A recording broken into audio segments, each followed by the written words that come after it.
Assalamualaikum warahmatullahi wabarakatuh. Nama saya Nadine Wahyu Pratiwi. Saya dari jurusan Bimbingan dan Konseling Universitas Negeri Malang. Di sini saya membuat video untuk memenuhi tugas mata kuliah riset kuantitatif. Di sini saya akan menjelaskan mengenai masalah penelitian. Yang pertama yaitu saya akan menjelaskan deskripsi masalah penelitian.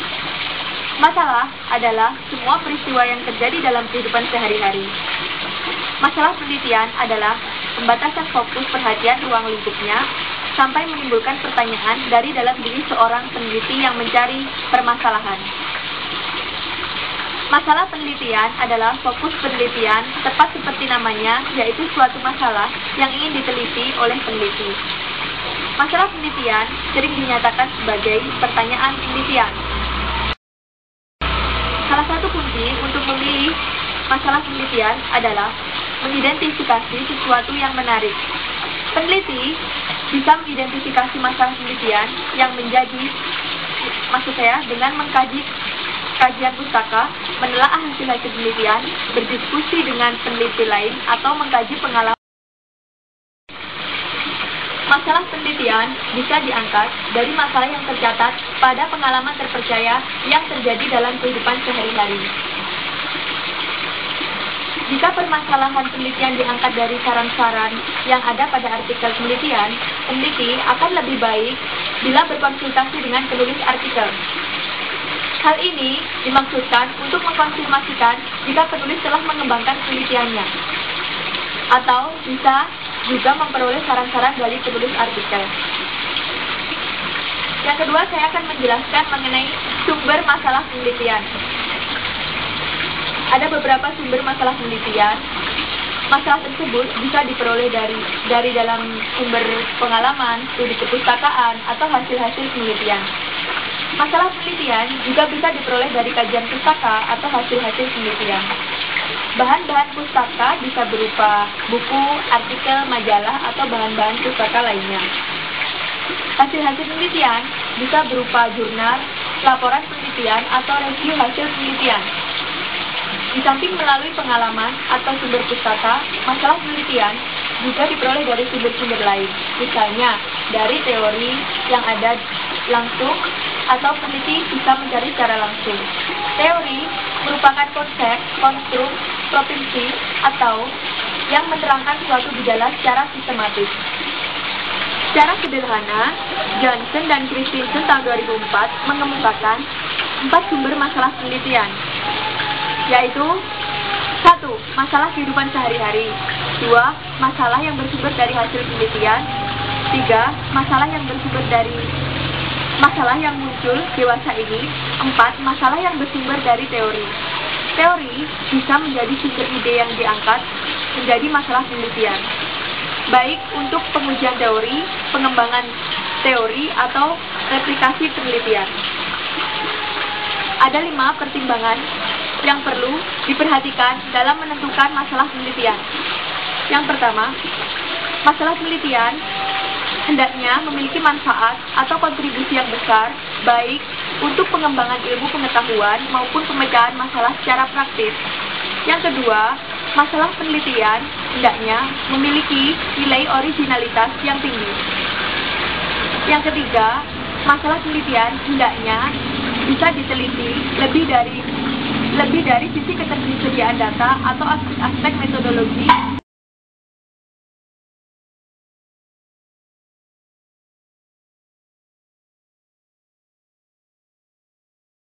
Saya akan menjelaskan jenis masalah penelitian. Masalah penelitian dapat diklasifikasikan berdasarkan aplikasi temuan penelitian dan jenis data yang diperlukan. Berdasarkan penerapan temuannya, masalah penelitian dapat dibedakan menjadi 2, yaitu masalah teoritis dan masalah praktis. Masalah teoritis adalah masalah yang berkaitan dengan pengujian dan pengembangan teori. Bila dikaitkan dengan jenis penelitiannya, masalah teoritis mengacu pada penelitian dasar atau basic research, atau penelitian murni atau pure research. Sedangkan masalah praktis, masalah yang berkaitan dengan kegiatan praktis di lapangan. Hasilnya lebih banyak digunakan untuk mengetahui atau memecahkan permasalahan-permasalahan di lapangan.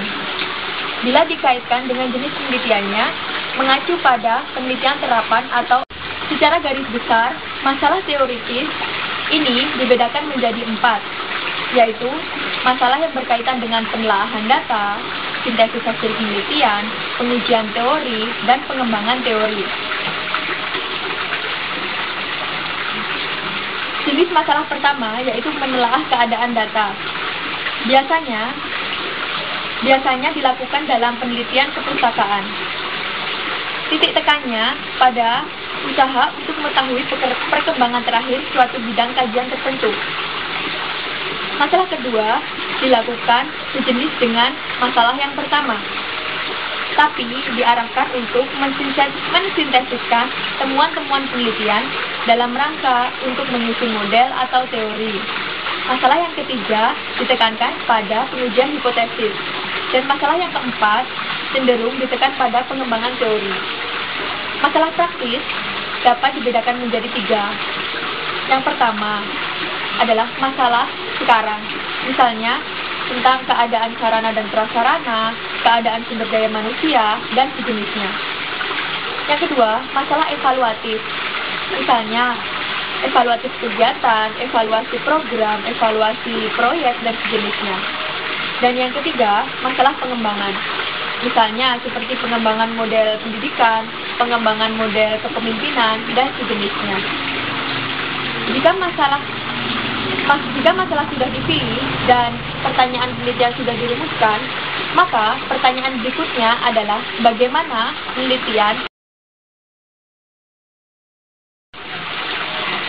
Jika masalah penelitian sudah dipilih, pertanyaan penelitian sudah dirumuskan, maka selanjutnya adalah bagaimana penelitian mesti dilakukan atau bagaimana masalah dipecahkan. Jenis masalah penelitian tersebut yaitu 1. Masalah deskriptif, 2. Masalah komparasi, dan ketiga, masalah korelasi atau asosiatif. Yang terakhir, saya akan menjelaskan mengenai teknik merumuskan masalah penelitian. Secara lebih jelas, Johnson dan Christensen tahun 2004 mengemukakan bahwa dalam merumuskan masalah penelitian perlu menekan pada aspek menjelaskan, memprediksi, atau menggambarkan hasil atau suatu peristiwa. Bertolak dari masalah penelitian selanjutnya, dirumuskan pertanyaan penelitian. Pertanyaan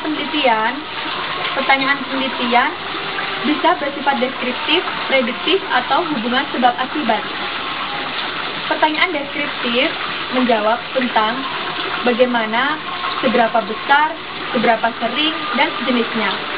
Kemudian pertanyaan prediktif menjawab tentang satu variabel atau lebih digunakan untuk memprediksi hasil ke depan. Sedangkan pertanyaan sebab akibat mengacu pada pertanyaan yang membandingkan variasi beberapa fenomena untuk mengidentifikasi hubungan sebab akibat. Di sisi lain, Tuchman tahun 1972 mengemukakan 4 kriteria yang perlu dipertimbangkan dalam merumuskan masalah penelitian. Yang pertama, masalah penelitian hendaknya menunjukkan hubungan antara 2 variabel atau lebih. Yang kedua, masalah penelitian hendaknya dirumuskan secara jelas dan tidak ambigu dan umumnya dalam bentuk pertanyaan. Yang ketiga, rumusan masalah penelitian harus dijawab atau diuji secara empirik melalui pengumpulan data. Yang keempat, rumusan masalah penelitian hendaknya tidak menunjukkan kedudukan etika atau moral. Kriteria-kriteria tersebut yaitu masalah penelitian perlu dirumuskan secara jelas dan bersifat spesifik. Rumusan masalah penelitian sebaiknya dalam bentuk kalimat tanya. Rumusan masalah penelitian hendaknya menunjukkan variabel yang diteliti. Rumusan masalah penelitian harus bisa dijawab melalui kegiatan penelitian, dan rumusan masalah penelitian bisa mengacu pada pertanyaan deskriptif, pertanyaan hubungan sebab akibat, pertanyaan prediktif, atau pertanyaan pengembangan. Dari saya, sekian presentasi dari saya. Semoga materi ini bermanfaat bagi kita semua. Wassalamualaikum warahmatullahi wabarakatuh.